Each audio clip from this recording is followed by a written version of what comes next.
চাকসু নির্বাচনের ভোট গ্রহণ চলছে, আঙুলের কালি উঠে যাচ্ছে অভিযোগ ছাত্রদল ও শিবির প্রার্থীদের। সমস্যা হবে না বলছে ইসি, রাকসুর ভোট কাল। জনগণ পিআর বোঝে না, এ নিয়ে আন্দোলনকারীদের উদ্দেশ্য ভালো নয় বলেছেন মির্জা ফখরুল। দেশ বাঁচাতে দ্রুত নির্বাচনের তাগিদ। শেখ হাসিনার বিরুদ্ধে যুক্তিতর্ক উপস্থাপন চলছে। ওবায়দুল কাদের ও আনিসুল হক সহ ৪৫ জনের বিরুদ্ধে ৮ ডিসেম্বর তদন্ত প্রতিবেদন দাখিলের নির্দেশ। মিরপুরের আগুন পুরোপুরি নির্বাপন হয়নি, নিহত ১৬ জনের মরদেহ ডিএনএ সংগ্রহের পর হস্তান্তর, লাশ বুঝে নিতে অপেক্ষা স্বজনদের। দেখছিলেন ক্রাউন সিমেন্ট সংবাদ শিরোনাম, এবারে বিস্তারিত। দীর্ঘ ৩৫ বছর প্রতীক্ষার পর চট্টগ্রাম বিশ্ববিদ্যালয়ে কেন্দ্রীয় ছাত্র সংসদ, চাকসু ও হল সংসদ নির্বাচনের ভোট গ্রহণ চলছে। সাধারণ শিক্ষার্থীদের পাশাপাশি বিভিন্ন প্যানেলের প্রার্থীরাও ভোট দিচ্ছেন। আঙুলের অমোচনীয় কালি উঠে যাওয়ার কথা জানিয়ে জাল ভোটের আশঙ্কা করছেন ছাত্রদল ও ছাত্র শিবিরের প্রার্থীরা। তবে চাকসুর প্রধান নির্বাচন কমিশনার বলেছেন এটা কোনো সমস্যা করবে না, কারণ কয়েক ধাপে পরিচয় শনাক্ত করে ভোট দিচ্ছেন শিক্ষার্থীরা। মিরাজ হোসেন গাজী ও শাহেদা পিয়ারের তথ্য ও জাহুরুল হক জনির পাঠানো চিত্রে রিপোর্ট করছেন ইমরুল কায়েস। দীর্ঘদিন পর চট্টগ্রাম বিশ্ববিদ্যালয় কেন্দ্রীয় ছাত্র সংসদ, চাকসু ও হল সংসদ নির্বাচনে উৎসবের আমেজে ভোট দিচ্ছেন শিক্ষার্থীরা। সকাল ৯টায় ভোট শুরু হওয়ার কথা থাকলেও আধা ঘন্টা দেরিতে ৯:৩০ ভোট গ্রহণ শুরু হয়। বিভিন্ন কেন্দ্রে সকাল থেকেই শিক্ষার্থীদের লাইনে দাঁড়িয়ে ভোট দিতে দেখা যায়। ভোট দিয়ে উচ্ছ্বসিত তারা। শান্তিপূর্ণ পরিবেশে ভোট হচ্ছে জানিয়ে যোগ্য প্রার্থী নির্বাচিত হবেন বলে আশা তাদের। আজকে এসে মনে হয়েছে আচ্ছা আমি প্রতিদিন তো ইউনিভার্সিটি আসি, আজকে কিন্তু মনে হয়েছে অন্যরকম একটা পরিবেশ, যেটা হচ্ছে আমরা আমাদের বলা যায় হচ্ছে যৌবনের প্রথম ভোটটাই হচ্ছে আমরা ইউনিভার্সিটিতে প্রতিনিধি নির্বাচনের ক্ষেত্রে দেওয়া হচ্ছে। আমরা শুধু অ্যাকচুয়ালি চাকসু নির্বাচন না, আমরা জাতীয় নির্বাচনে আমরা এর আগে কখনো ভোট দিইনি। এটা আমাদের জন্য সম্পূর্ণ ভিন্ন রকম একটা অভিজ্ঞতা। মানে অনেকেরই প্রত্যাশা বলতেছে যে তারা হচ্ছে জিতুক না জিতুক তারা একসাথে হচ্ছে কাজ করতে চাচ্ছে। আমরা আশা করি যে আমাদের প্রতিনিধিরা আমাদের সমস্যাগুলোকে শিক্ষক বা আদার ওনাদের কাছে হচ্ছে তুলে ধরবেন, যে মানে যাতে হচ্ছে ন্যায্য ব্যক্তিরা আসলে জায়গাটি দখল করে, এটাই আমরা আশাবাদী। ভোট দিতে এসে ক্যাম্পাসের পরিবেশ ভালো করতে কাজ করবেন বলে জানালেন বিভিন্ন প্যানেলের প্রার্থীরা। তবে ছাত্রদলের ভিপি প্রার্থীর অভিযোগ, ভোটারের আঙুলে অমোচনীয় কালি এক ঘষাতেই উঠে যাচ্ছে। কলা ও মানববিদ্যা অনুষদে ভোট দিয়ে তিনি এই অভিযোগ করেন। এদিকে একই ধরনের অভিযোগ করেছেন ছাত্র শিবির প্রার্থীরাও। সাধারণ শিক্ষার্থীরা ভোটার আমাদেরকে বলছে যে ভাইয়া এখানে তো আমাদের যে পার্মানেন্ট কালি দেওয়ার কথা ছিল সেটা কিন্তু দেওয়া হচ্ছে না। আমরা তখন নিজে যখন ভোট দিতে গেলাম তখন আমি আসলে দেখলাম যে দেওয়ার পর এটা কিন্তু কয়েক সেকেন্ডের মধ্যে কি হয়ে যাচ্ছে, ভ্যানিশ হয়ে যাচ্ছে। তো আমাদের কিন্তু কালি দেওয়ার যে নিয়মটা করা হয়েছিল, কেন যেন একজন শিক্ষার্থী একাধিক ভোট দিতে না পারে, যেন কোনো অনিয়ম না হয়, কারচুপি না হয়। কিন্তু আমাদের নির্বাচন কমিশনার সেটা ওই যে অনিয়ম কারচুপি কিন্তু রোধ করতে পারেননি। নির্বাচন কমিশন প্রথমের দিকে যে ভোটগুলো গ্রহণ করেছে, এই ভোটগুলো গ্রহণ করার পরে সে সকল ভোটারদের সিগনেচার নেওয়া হয়নি, এই যে স্বাক্ষর নেওয়া হয়নি। আমার মনে হয়, আমি জানি না এটা নির্বাচন কমিশন কনসিয়াসলি জানেন কিনা নাকি সাবকনসিয়াসলি হয়েছে।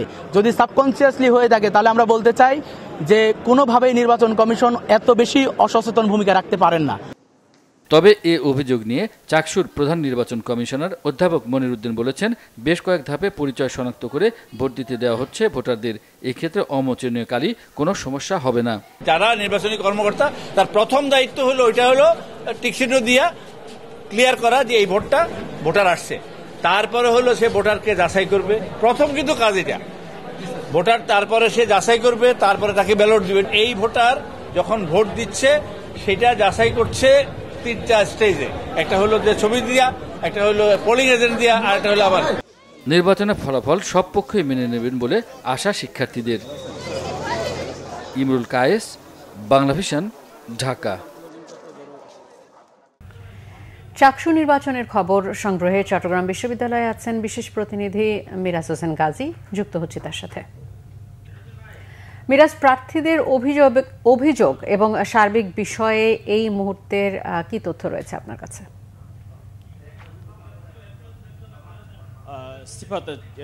চট্টগ্রাম বিশ্ববিদ্যালয় কেন্দ্রীয় ছাত্র সংসদ, চাকসু এবং হল সংসদ নির্বাচনের যেই প্রার্থীদের অভিযোগের ব্যাপারটি আপনি জানতে চাচ্ছিলেন, যে সেটি হলো যে ছাত্রদল সমর্থিত যেই প্যানেল এবং ছাত্র শিবির সমর্থিত যেই প্যানেল আছে, দুই প্যানেলের ভিপি প্রার্থী তারা দুজনেই আলাদা আলাদাভাবে অভিযোগ করেছেন ছাত্র দলের ভিপি প্রার্থী এবং এই যে জিএস প্রার্থী, তারা দুজনেই কিন্তু অভিযোগ করেছেন যে যেই আঙুলে যে অমোচনীয় কালিটি যেটি দেওয়া হয় ভোট দেওয়ার পরে, সেই কালিটি থাকছে না বেশিক্ষণ, এবং ওনারা দুজনেই ভোট দেওয়ার পরে ওনারা দেখিয়েছেন যে ওনাদের আঙুলের যেই ছাপটি বা কালিটি সেটি আর নেই, এটি দেখিয়েছেন। একই সাথে ছাত্র শিবির সমর্থিত যে প্যানেলের ভিপি প্রার্থী আছে তিনিও কিন্তু অভিযোগ করেছেন যে ভোট কেন্দ্রের ভেতরে যেই সই নেওয়া হচ্ছে বা স্বাক্ষর নেওয়া হচ্ছে ভোটারদের, শিক্ষার্থীদের, সেই স্বাক্ষর নেওয়া এবং শিক্ষকদের সেখানে শুধুমাত্র টিক দেওয়া হচ্ছে এবং সেই জায়গাতে একটু অস্বচ্ছতা আছে, যেটি ছাত্র শিবিরের ভিপি প্রার্থী তিনি অভিযোগ করেছেন। একই সাথে পরবর্তীতে আবার তিনি দ্বিতীয় দফায় উনি যখন কথা বলেন গণমাধ্যম কর্মীদের সঙ্গে, তখন তিনি এই অমোচনীয় কালির বিষয়টি তিনিও অভিযোগ করেছেন এবং তারা দুজনে বলেছেন যে এই ধরনের অভিযোগ করার পরও কেন এটি সমাধান হচ্ছে না, এবং এর আগে ডাকসু এবং জাকসু নির্বাচনের অভিজ্ঞতার আলোকে কেন চাকসু নির্বাচনের স্বচ্ছতা আরেকটু নিশ্চিত করা হলো না, সেই বিষয়টি ছাত্র দলের ভিপি প্রার্থী এবং জিএস প্রার্থী তারা কিন্তু এই অভিযোগটি করেছিলেন। তাছাড়া এমনিতে বলা চলে যে সাধারণ শিক্ষার্থীদের মধ্যে ব্যাপক উৎসাহ উদ্দীপনা রয়েছে এই ভোট এবং এই নির্বাচনকে কেন্দ্র করে, যেহেতু ৩৫ বছর পরে এই ভোট গ্রহণ হচ্ছে। আমরা একটু আমাদের চট্টগ্রামের অফিসের সহকর্মী শাহেদা পিয়া কাভার করছেন আমাদের সাথে, উনি অন্যান্য কেন্দ্রে এবং অন্যদিকে দেখেছেন। একটু যদি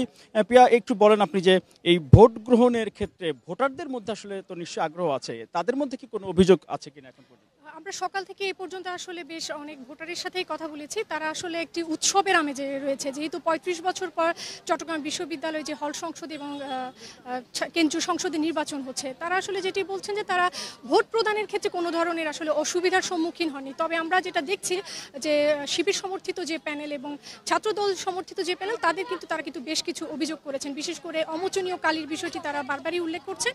তো প্রধান নির্বাচন কমিশনার যেটি একটি কথা বলেছেন যে জাতীয় সংসদ নির্বাচনে আসলে যে কালি ব্যবহার করা হয় সেটি আসলে তারা জোগাড় করার চেষ্টা করেছিলেন, কিন্তু সেটি জোগাড় করতে পারেননি।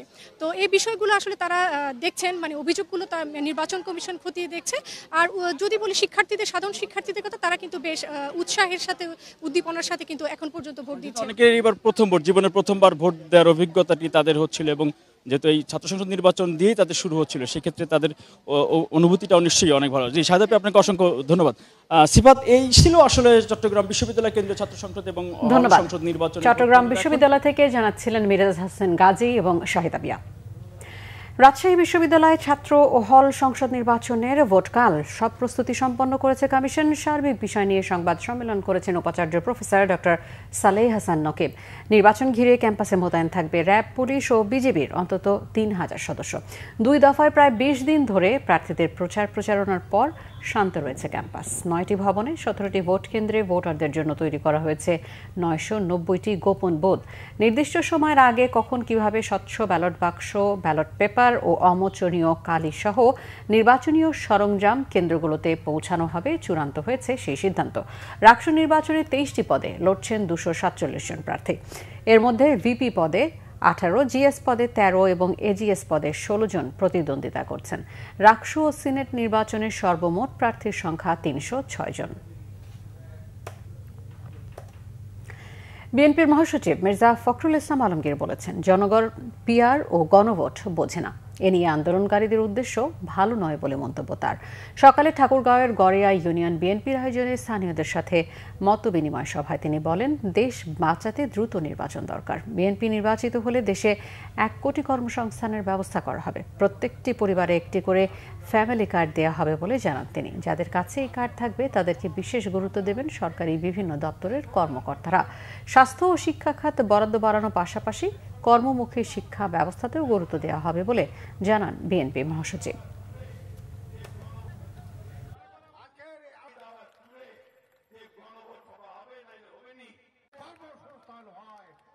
এখন আর বিভাজন সৃষ্টি করবেন না, এখন আর বিভিন্ন রকম দাবি দাওয়া তুলে যে গণভোট সভা হবে নাহলে হবে নি, পিয়ার হতে হবে না হলে ভোট হবে না, ওই পিয়ারটা বুঝে নেই। পিয়ার হচ্ছে তারা করে মানুষ যে প্রার্থীকে ভোট দেওয়ার দরকার নেই, দলটা ভোট দিতে হবে।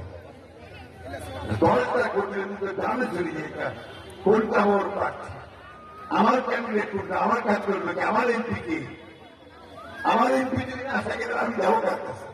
দয়া করে এইসব বাদ দিয়ে নির্বাচনটা শেষ করেন, একটা জনগণের একটা প্রতিনিধি আসুক, তারপরে এই বিষয়গুলি আরো তর্ক বিতর্ক করা যাবে, আরো কথা বলা যাবে, কনসেপ্ট নিয়ে কাজ করা যাবে।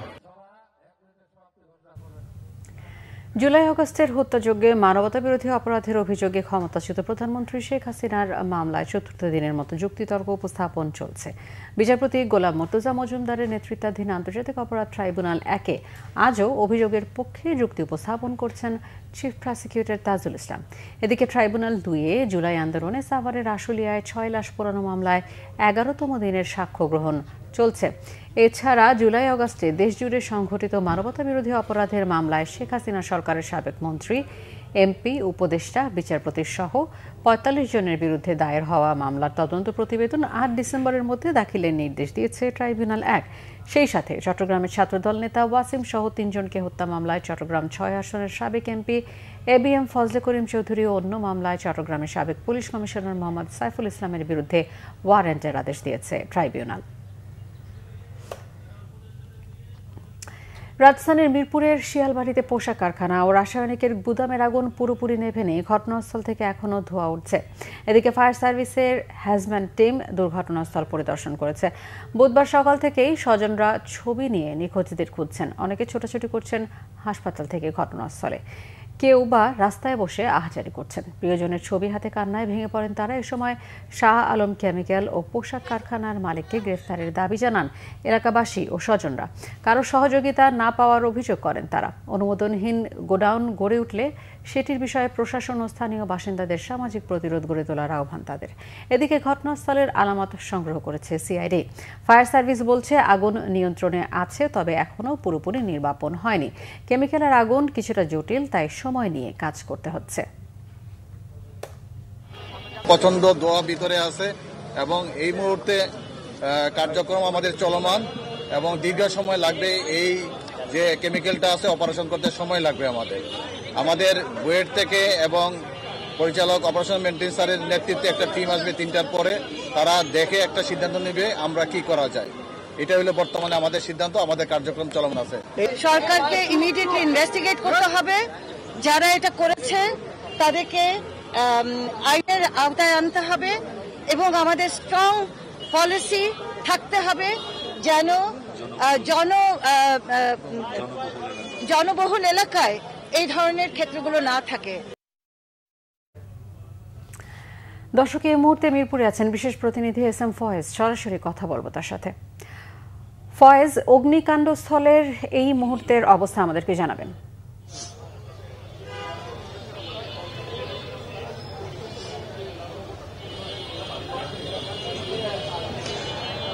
এখন পর্যন্ত গতকাল যে মিরপুর শিয়ালবাড়ি এলাকার যে রাসায়নিক গোডাউন এবং পোশাক কারখানায় যে আগুন লেগেছিল, পোশাক কারখানার আগুন নিয়ন্ত্রণে আসলেও এখন পর্যন্ত রাসায়নিক যে গুদামের যে আগুন সেটি নিয়ন্ত্রণে আসেনি।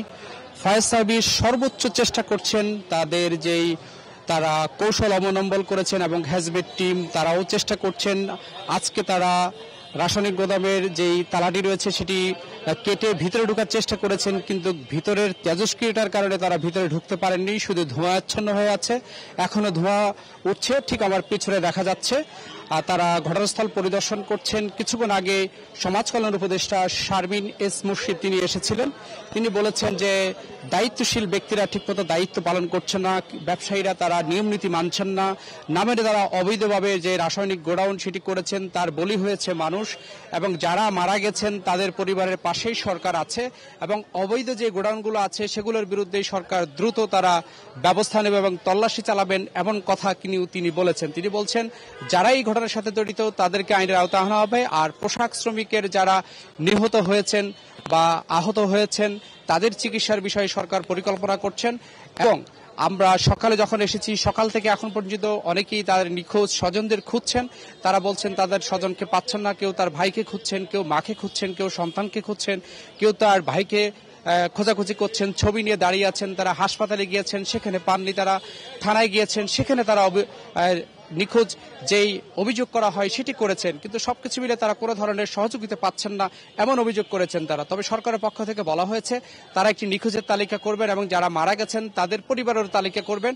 যারা নিহত হয়েছেন, আগুনে পুড়ে দগ্ধ হয়েছেন, জ্বলসে গিয়েছেন, তাদের চেহারা যে চেনা যাচ্ছে না তাদের ডিএনএ পরীক্ষা করবে, করেই তাদের যাদের সাথে তাদের ম্যাচিং হবে পরিবারের কাছে লাশ হস্তান্তর করা হবে। তবে অবৈধ যে কেমিক্যাল গোডাউনগুলো রয়েছে সেগুলোর বিরুদ্ধে সরকারের অবস্থান কঠোর। আর ফায়ার সার্ভিস তারা বলছেন তাদের যে সক্ষমতা রয়েছে, রাসায়নিক গুদামের যে আগুন নিবারণের যেই দক্ষতা সেটি তাদের রয়েছে বলে তারা দাবি করেছে। কিন্তু গতকাল যে আগুন লেগেছে এখন পর্যন্ত কিন্তু সেটা নিয়ন্ত্রণে আসতে পারেনি। তাদের হেজবের টিম ভিতরে গিয়েছে, তারা দেয়াল ভেঙে ভিতরে ঢোকার চেষ্টা করেছে। সেখানে কি ধরনের কেমিক্যাল আছে, কত প্রকার কেমিক্যাল আছে, কি ধরনের কেমিক্যাল মজুতদার করা হয়েছিল এবং সেখানের ভিতরে আর কোনো মরদেহ আছে কিনা বা লাশ আছে কিনা সেটা কিন্তু তারা খোঁজার চেষ্টা করছেন। তবে আগুন নিয়ন্ত্রণে আসতে অনেক সময় লাগবে বলে তারা জানিয়েছেন। যেমনটা হয়েছিল তারা বলছেন যে চুরিহাট্টা, নিমতলী, সীতাকুণ্ড এবং কি গাজীপুর, আজকে যে মিরপুরের ঘটনা, এই ঘটনা থেকে মানুষ শিক্ষা নেয়নি, বরং উল্টো অবহেলা বেড়েছে বলে তারা জানিয়েছে। এবং এলাকাবাসী দাবি করেছেন অবিলম্বে এই ঘটনার সাথে যে মালিক বা সংশ্লিষ্ট যারা জড়িত তাদের বিরুদ্ধে কঠোর ব্যবস্থা নেওয়ার তারা দাবি জানিয়েছেন। এছাড়া তারা আরেকটি দাবি করেছেন যে পোশাক কারখানায় ভিতরে ঢুকার পর শ্রমিকদের তারপর যে তালা মেরে দেওয়া হয় সে ধরনের তালা যেন আর না মারা হয় এবং ছাদে যেন তালা না থাকে। যদি তালা মারা না থাকতো তাহলে অনেক শ্রমিক বেঁচে যেতেন বলে তারা মনে করছেন। এ ছিল আমার কাছে এখানকার সবশেষ তথ্য। ধন্যবাদ। মিরপুর থেকে জানাচ্ছিলেন SM ফয়েজ। মিরপুর অগ্নিকাণ্ডে প্রাণ হারানো 16 জনের ডিএনএ স্যাম্পল রেখে পরিবারের কাছে হস্তান্তর করা হবে বলে জানিয়েছে ঢাকা মেডিকেল কলেজ হাসপাতালের কর্তৃপক্ষ। তবে যেসব লাশের দাবি কেউ করবে না তা কয়েকদিন রেখে আঞ্জুমান মফিদুল ইসলামের কাছে হস্তান্তর করার কথাও জানান হাসপাতালের পরিচালক। প্রিয়জনের লাশ বুঝে নিতে মর্গের সামনে এখনও অপেক্ষায় স্বজনরা। অনেকেই ক্ষোভ জানালেন এখনও লাশ শনাক্ত না হওয়ায়। বিস্তারিত জানাচ্ছেন জিয়া খান।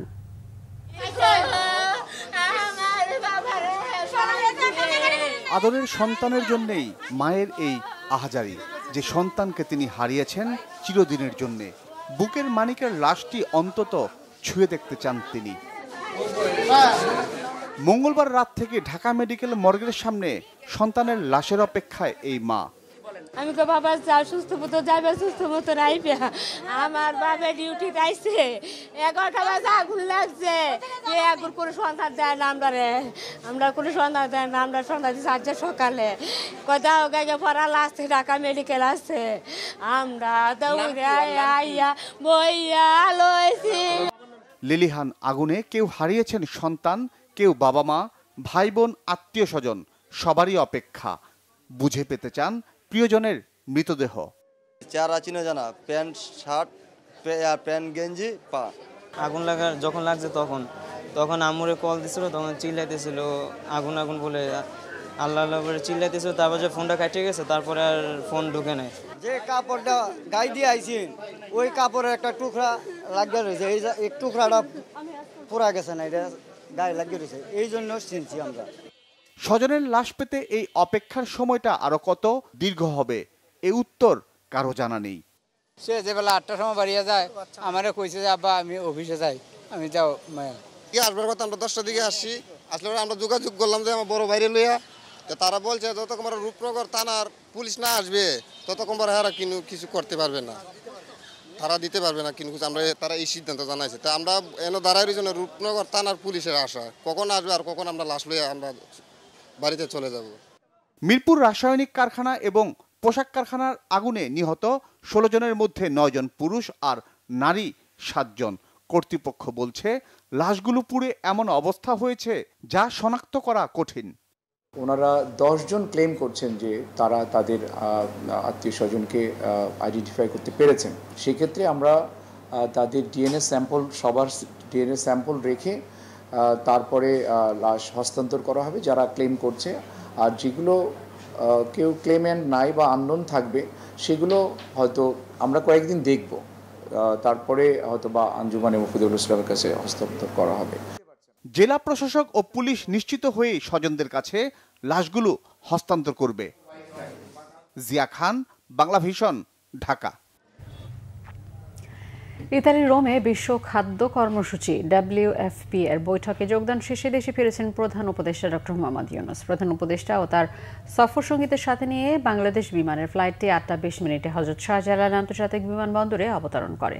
প্রধান উপদেষ্টার উপপ্রেস সচিব আবুল কালাম আজাদ মজুমদার এই তথ্য জানান। রোমে অবস্থানকালে অধ্যাপক মোহাম্মদ ইউনূস জাতিসংঘের খাদ্য ও কৃষি সংস্থার সদর দপ্তরে অনুষ্ঠিত ওয়ার্ল্ড ফুড ফোরামের বিভিন্ন অধিবেশনে অংশ নেন এবং বিভিন্ন রাষ্ট্র ও আন্তর্জাতিক সংস্থার শীর্ষ ব্যক্তিদের সাথে বৈঠক করেন। সফরের সময় অধ্যাপক ইউনুসের সাথে ব্রাজিলের president Luiz Inacio Lula da Silva, AFO মহাপরিচালক Qu Dongyu, IFID president Alvaro Lario, world food প্রোগ্রামের ভারপ্রাপ্ত নির্বাহী পরিচালক কার্ল স্কাউ সহ আরও বেশ কয়েকজন বিশ্বনেতা ও কর্মকর্তার সাথেও ডক্টর ইউনুসের সৌজন্য সাক্ষাৎ হয়।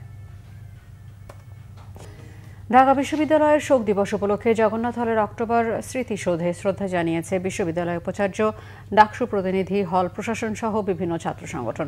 সকাল 8টায় একে একে শ্রদ্ধা জানান তারা। পরে জগন্নাথ হলে দিবসটি উপলক্ষে স্মরণ সভায় সেদিনের ঘটনা বলতে গিয়ে আবেগ আপ্লুত হয়ে পড়েন ওই ঘটনায় আহতরা। এই ঘটনা থেকে শিক্ষা নেয়ার কথা বলেন ডাকসু ভিপি সাদিক কায়েম। জানান, ঢাকা বিশ্ববিদ্যালয়ে আর কোনো অক্টোবর ট্র্যাজেডি চান না। এখনও মহসিন হল, সূর্য সেন হল, সলিমুল্লাহ হল সহ বেশ কয়েকটি হলের ছাত্রের ছাদের অবস্থা খারাপ, এজন্য বাজেটের বাস্তবায়নের পরামর্শ দেন। স্মরণ সভায় উপাচার্য ডক্টর নিয়াজ আহমেদ খান জানান, শুধুমাত্র সরকারি টাকায় বড় মাপের সংস্কার সম্ভব নয়, তারপরও বিশ্ববিদ্যালয় প্রশাসন এই বিষয়ে সর্বোচ্চ চেষ্টা করছে। এমনকি স্মরণকালের সর্বোচ্চ বাজেট বরাদ্দের ধীর গতিতেও হতাশা প্রকাশ করেন। 1985 সালের 15 অক্টোবর জগন্নাথ হলে একটি হলের ছাদ ভেঙে 26 শিক্ষার্থী সহ 40 জন নিহত হন। আহত হন অনেকে। প্রতি বছর এই দিনকে ঢাকা বিশ্ববিদ্যালয়ের শোক দিবস হিসেবে পালন করে থাকে। স্বেচ্ছাসেবক দলের সভাপতি SM জিলানি বলেছেন, সন্ত্রাস, চাঁদাবাজ, দখলদার ও দুর্নীতিমুক্ত বাংলাদেশ করতে হবে। মঙ্গলবার রাতে গোপালগঞ্জের কোটালীপাড়া উপজেলার সম্প্রীতি সমাবেশে প্রধান অতিথির বক্তব্যে জিলানি এই কথা বলেন। স্বেচ্ছাসেবক দলের সভাপতি আরও বলেন, 2026 সালের জাতীয় সংসদ নির্বাচনের মধ্য দিয়ে বিএনপির ভারপ্রাপ্ত চেয়ারম্যান তারেক রহমানের নেতৃত্ব আগামী বাংলাদেশ হবে সম্প্রীতির দেশ।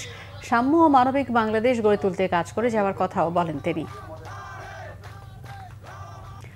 সংবাদ শেষ করব ক্রাউন সিমেন্ট শিরোনামগুলো আরও একবার জানিয়ে।